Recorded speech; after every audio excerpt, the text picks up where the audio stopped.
내일은 스승의 날입니다. 5월 15일 스승의 날. 여러분은 가장 존경하는 나만의 스승님이 있으신가요? 있을 수도 있고 또 없을 수도 있습니다. 그런데 내 인생에 존경할 만한 그런 어떤 사람이 있다는 것은 참 행복한 일이 아닐까 한번 생각해 봅니다. 그리고 그분들에게 고마움을 표현하는 것 참 가치 있는 일이라 생각됩니다. 저도 학생 때 정말 존경했던 그런 스승님이 계십니다. 그때 정말 온 마음을 다해서 존경을 표하고 나도 그렇게 살아야지 라고 했던 그런 기억이 납니다. 그리고 얼마 전에 이제 직접 그분을 오랜만에 찾아뵈었습니다. 나이는 드셨지만 참 존경스러웠던 그 표정과 말투는 여전했습니다.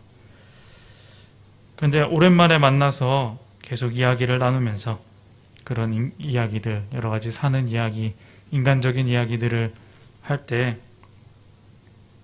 근데 예전에는 느낄 수가 없었던 어떤 인간적인 고집의 모습이 느껴지는 것이었습니다. 참 열심히 살아오셨던 분이고 지금도 그렇게 살아가고 계신데 사실 그분의 모습은 예전이나 지금이나 다를 바가 없었는데 그것을 보는 저의 눈이 변했는지 예전과 같은 존경심보다는 어떤 인간적인 판단과 안타까움이 생겨나는 것이 느껴져서 저도 모르게 참 놀랬던 적이 있습니다. 내가 교만해진 것인지 아니면 그동안 모르고 있었던 것을 알게 된 것인지 뭔가 완벽할 것 같았던 그런 분도 오랜 시간이 지나고 나서 다시 보니까 왠지 부족함이 보이는 그런 느낌을 느끼게 된 겁니다. 여러분들 혹시 저와 같은 그런 경험 해보신 적이 있으신가요? 근데 가만히 생각해보면 사실 사람이란 그렇게 완벽하지는 않은 것 같습니다. 완벽한 사람은 없는 것 같습니다. 제 개인적인 어떤 사람을 보는 눈이 조금 달라진 것일 수도 있겠지만 그 스승님의 예전 그 모습이 그 삶이 완벽했다라기보다는 그때 제가 봤던 그 스승님의 이미지가 완벽했다라는 것이죠. 여러분들도 아마 그런 분들, 그런 스승님이나 목사님 계실지 모르겠습니다. 예전에 정말 존경했던 분, 나에게 정말 완벽했던 분들, 이분을 보면 참 예수님이 떠오른다라고 하셨던 그런 분들이 있으시죠. 그리고 그분들로 인해서 내 믿음과 인격이 참 많이 성장했을 수도 있습니다. 그런데 지금 다시 그분들과 개인적으로 만남을 가지게 되면 어떨까 한번 생각해 봅니다.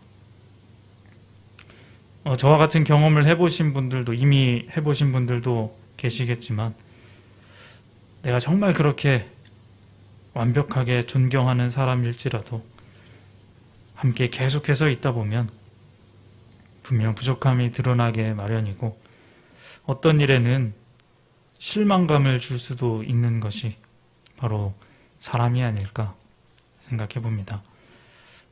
좀 전에 말씀드린 대로 완벽한 사람은 없기 때문입니다.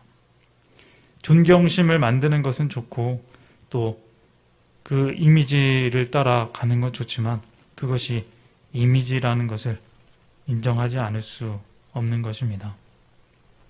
그렇다고 그분이 존경스럽지 않다는 것은 아닙니다. 정말 누구든지 사람들은 또 존경받아 마땅한 그런 부분들이 분명히 있습니다. 근데 사람이 그렇습니다. 뭔가 대단한 부분이 있으면 또 반대편에는 다른 부족한 부분들이 있습니다. 이성적으로 뛰어난 사람은 감성적으로 좀 무뎌져 있는 것이 보통이고 감정적으로 뛰어난 사람은 그런 감각을 가진 사람은 이성적으로는 무딥니다. 말을 잘하는 사람은 행동하는 것에서 좀 약하고 행동하는 것을 잘하는 사람은 표현에서 부족할 수 있습니다. 물론 둘 다 잘하는 것도 있겠지만 그렇다고 모든 것이 완벽한 사람은 아마 없는 것 같습니다. 사람은 누구나 그렇게 약점이라는 것이, 콤플렉스라는 것이 있습니다. 그렇게 우리는 서로의 부족한 부분들을 돌봐주며 서로 도우며 그렇게 살아가야 하는 것입니다. 그것이 우리의 성숙한 삶의 모습이지 않을까 생각해 봅니다. 오늘 말씀을 보면 우리가 참 많이 들었던 그런 말이 나옵니다. 19절, 20절 말씀을 제가 한번 읽어보겠습니다. 너희의 순종함이 모든 사람에게 들리는지라. 그러므로 내가 너희로 말미암아 기뻐하노니 너희가 선한 데에 지혜롭고 악한 데에 미련하기를 원하노라. 평강의 하나님께서 속히 사탄을 너희 발 아래에서 상하게 하시리라. 우리 주 예수의 은혜가 너희에게 있을지어다. 아멘. 선한 데는 지혜롭고 또 악한 데는 미련하라. 참 좋은 말씀입니다. 찬양 가사도 있죠. 제가 청년 때 이런 찬양 많이 했었고 또 다짐도 했었던 것 같습니다. 그런데 오늘 와서 다시 이 말씀을 읽고 또 곱씹어 보니 이 말씀 참으로 어려운 말씀 같습니다.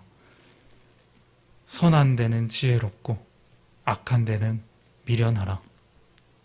미련하기를 원하노라. 좀 전에 말씀드린 대로 사람은 참 부족한 존재입니다. 모두 다 가질 수 없습니다. 지혜로움 또는 나의 미련함, 그것을 선택할 수 없다는 말입니다. 선한 것에 지혜로우면 그 지혜로 또 악한 것도 보게 되기 마련입니다. 또 악한 것에 미련한 사람은 또 선한 것에도 미련하지 않을까. 여기서 조금 뜻이 다르게 해석될 수도 있는데 이 미련하다라는 뜻을 가진 이 헬라어는 아케라이우스라고 합니다. 아케라리우스라는 헬라어 단어는 혼합되지 않다라는 뜻입니다. 뭔가 섞이지 않는다. 그러니까 순수하다. 그런 뜻을 가지고 있습니다. 그러니까 악한 것에 미련하라. 이 말은 악한 것과 혼합되지 말아라. 악한 것에 섞이지 말고 순수함을 가져라. 라는 뜻으로 볼 수 있습니다. 근데 여기서 순수하다라는 말은 물론 좋은 말이지만 한편으로는 다르게 생각하면 좀 바보 같다라고 생각될 수 있습니다. 뭔가 융통성이 없고 이제 구별 짓기를 원하는 사람들과 함께 하는 것을 좀 어려워하는 사람들 있죠. 순수함만을 지켜내려고 하는 사람. 그래서 어쩌면 우리 성경은 이것을 미련하다라고 번역했는지도 모릅니다. 조금 뉘앙스는 다르지만 제가 봤을 때는 잘 번역한 것 같습니다. 그래서 이 구절을 제가 정확하게 다시 풀어서 말씀드리자면 이런 것입니다. 선한 것에는 지혜롭고 노련하게 그것을 받아들일 줄 알며 악한 것에는 그것과 혼합되지 말고 타협하지 말고 멀리하기를, 순수해지기를 원한다. 그런 말인 것입니다. 그런데 사실 그게 쉽지 않죠. 사람마다 성격 그리고 인격이라는 것이 있습니다. 융통성이 많은 사람, 그렇지 못한 사람. 융통성이 많은 사람은 이 단호하게 끊는 것을 잘 못하는 그런 경향이 있습니다. 그리고 또 이 끊는 것을 잘하는 사람은 또 이것저것 잘 받아들이는 어떤 융통성이 조금 부족함을 가지는 것이 보통입니다. 그런데 성경은 지금 무엇이라 말하냐면은 오늘의 말씀은 그 둘 다 잘하는 정말 완벽한 삶을 이야기하고 있는 것입니다. 참으로 어려운 이야기죠. 선한 데는 지혜롭고 악한 데는 미련하라. 여러분, 이런 완벽한 사람이 있을까요? 딱 그 시간에 지혜로움이 필요할 때 정확히 지혜롭게 모든 것을 받아들이고, 미련함이 필요할 때 정말 완전하게 딱 잘라 미련해질 수 있는 사람. 예수님이 아니고서야 우리가 정말 그렇게 될 수 있을까요? 그렇습니다. 우리 힘으로는, 우리 사람의 능력으로는 이 말씀대로 살 수 없습니다. 그래서 하나님이 도와주셔야 합니다. 20절에 보시면 하나님이 도와주신다 합니다. 평강의 하나님께서, 평강의 하나님이 속히 사탄을 너희 발 아래에서 상하게 하신다 하십니다. 사탄이 우리 발 아래 무릎 꿇고 패배하는 것. 하나님이 사탄에게 승리하면 어떻게 되느냐? 우리는 선한데 지혜롭고 또 악한데 미련할 수 있게 된다라는 것입니다. 그렇다면 이 사탄이 패배한다라는 것은 무엇일까요? 사탄은 어떻게 해야 패배할 우리의 발 앞에 무릎 꿇고 패배할까요? 우리는 어떻게 해야 승리할 수 있을까요? 이 선한데 지혜롭고 악한데 미련하게 된다는 말과 사탄이 우리 발 앞에 무릎 꿇는다, 이 말은 뭔가 같이 있지만 이어지지 않는 말 같아서 이해가 잘 안 되고 어려울 수 있습니다. 근데 이 구절을 처음부터 끝까지 잘 읽어보면 이 바울 사도가 말하는 그 의도, 뜻이 무엇인지 조금 보입니다. 우리 19절의 말씀을 다시 한번 봅니다. 19절 초반에 보시면 이런 말씀이 있습니다. 너희의 순종함이 모든 사람에게 들리는지라. 너희의 순종함이 들리고, 그러므로 내가 기뻐하고, 그렇게 너희가 선한데 지혜롭고 악한데 미련하기를 원한다. 이런 순서입니다. 그러니까 결국 이렇게 되는 방법은 순종에서 시작이 되었다라는 것입니다.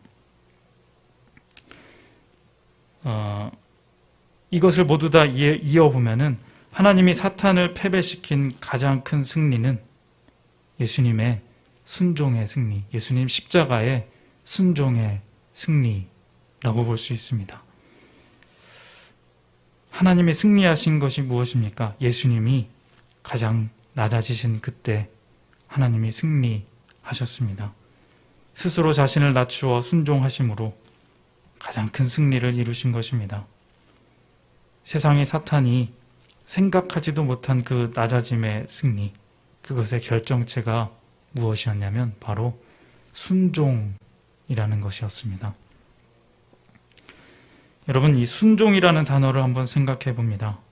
순종은 복종이 아니죠. 어쩔 수 없이 따르는 것이 아니라 의지가 있는 행동입니다. 기꺼이 내가 내 마음을 써서 낮아지는 것입니다. 누군가에 의해 강제로 또는 모르고 복종하는 것이 아니라 사리를 분별할 줄 아는 지혜로운 자가 낮아져야 할 이유를 정확하게 알고 내 의지로 기꺼이 낮아지는 것. 그것이 바로 순종입니다. 오늘 본문 17절부터 보시면 이제 여러 사람에 대한 언급이 나옵니다. 17절에 보시면 이제 뒷부분에 교훈을 거슬러 분쟁을 일으키는 자들, 그리고 거치게 하는 자들, 이런 사람들이 있다고 합니다. 그리고 바울은 그들을 떠나야 한다. 18절에 보면은 교활한 말과 또 아첨하는 말로 순진한 자들을, 즉 순수한 자들의 마음을 미혹하는 자들이 있고 또 그들을 멀리해야 한다 라고 말씀합니다. 이렇게 분쟁을 일으키고 또 사람들을 이간시켜서 떠나게 하는 사람들, 이런 사람들을 줄줄이 바울이 말한 다음에 19절에 바로 뭐라고 말씀하시냐면은 순종이라는 말을 사용합니다. 이 바울의 편지에서 항상 그렇지만 흐름이라는 것은 굉장히 중요합니다. 거치게 하는 자들을 나열하고 그 다음에 순종. 여러분, 순종이라는 것은 이런 것입니다. 선한 것에는 지혜롭게 그것을 내가 기꺼이 낮아져서 내 의지대로 그것을 받아들일 수 있고, 또 분쟁과 거치는 자들 같은 그런 악한 것들은 철저하게 끊고 순수해질 수 있는 것. 그것이 바로 바울이 말하는 순종입니다. 선한 데는 지혜롭고 악한 데는 미련한 것. 이 양립할 수 없는 두 가치 사이에서 이 두 가지 모두를 포괄하고 성립시키는 놀라운 기적 같은 일이 바로 순종이고 그리고 사탄의 패배인 것입니다. 우리의 힘으로는 이 순종을 할 수 없습니다. 세상의 어떤 사람도 이 순종을, 이 두 가지의 어려운 것들을 함께 할 수 없습니다. 하지만 하나님이 함께 하시면 할 수 있습니다. 아니, 예수님이 친히 우리에게 이 세상에 오셔서 이 세상에 없던 그 순종을 직접 보여주셨습니다. 친히 살아내셨습니다. 그래서 우리는 그것을 조금이나마 따라할 수 있게 되었습니다. 순종의 삶을, 그 본을 예수님이 보이신 것입니다. 사랑하는 성도님 여러분, 오늘 이 시간 이 기도에 함께하는 참 귀한 우리들은 이 예수님의 순종의 삶을 사시는 분들이 되셨으면 좋겠습니다. 우리가 살아가는 세상의 많은 사람들은 저마다 자신만을 바라보며 지혜롭기만을 또는 미련하기만을 바라는 것인지도 모르겠습니다. 지혜롭게 다 받아들이고 또 포용해야 한다. 아니면 내 순수함을 지키고 끊고 지켜야 한다. 어떤 것이 옳은 것일까요? 잘 모르겠습니다. 하지만 이 둘은 분명 다르고 또 그 다름은 갈등과 다툼을 야기시킵니다. 모두 다 가치 있고 옳은 것인데 결국 생겨나는 것은 다툼과 갈등이라는 것이죠. 이런 상반된 가치들 속에서 저마다 자신의 가치만이 귀하다 생각하며 살아가는 그런 세상을 살아가는데 우리 그리스도인들은 그 사이에서 조금 다른 가치를 바라보는 자들이 되어야 하지 않을까요? 세상이 전혀 알지도 깨닫지도 못했던 그 예수님이 십자가에서 알려주셨던 이 순종이라는 가치, 선한데 지혜롭고 악한데 미련한 가치, 잘못된 것 앞에서는 분명히 잘못되었다고 힘있고 지혜 있게 말하며 또한 내가 낮아져야 할 자리에서는 진심으로 기꺼이 낮아지고 포용할 수 있는 그런 지혜를 가진 삶, 지혜롭기도 하고 미련하기도 한 삶, 예수님이 가르쳐 주신 순종의 삶입니다. 우리의 삶이 그런 순종의 삶이 되기를 바라봅니다. 분명 하나님의 도우심이 있을 것입니다. 예수님이 먼저 살아내시고 우리에게 알려주시고 이제 오늘도 그 하나님이 우리와 함께 하신다 하십니다. 모두가 평화를 원하지만 실상은 평화 없어 보이는 이 세상에서 예수님이 가르쳐 주신 이 놀라운 가치인 순종의 삶을 살아가는 사람들은 분명 이 나뉘어진 세상을 그 사이에서 이어가며 참으로 세상을 아름답게 만들어갈 것입니다. 그 이음의 삶을 살아가는 사람들, 그 사람들이 저와 여러분 또 우리 교회가 되기를 소원합니다. 오늘을 살아가시는 우리 모두 그 예수님의 순종의 삶으로 선한데 지혜롭고 악한데 미련한 삶으로 참 아름다운 이 세상 그 한 구석을 만들어 가시는 우리 모두가 다 되시기를 주님의 이름으로 소망합니다. 기도하겠습니다. 하나님 아버지 감사합니다. 우리에게 오늘을 허락하시고 또 참 아름다울 수 있는 기회를 허락하여 주심에 감사드립니다. 그리고 예수님께서 그 가장 아름다운 삶을 먼저 살아주셨다는 것도 감사드립니다. 그 아름다운 순종의 삶을 우리가 이 시간에 기억하며 오늘도 그 순종의 삶을 살아가게 하여 주시옵소서.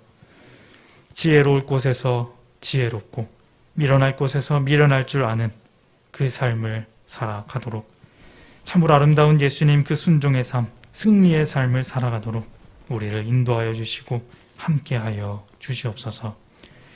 우리의 기도를 들어주시고 또 인도하여 주실 것을 믿사오며 예수님의 이름으로 기도합니다. 아멘.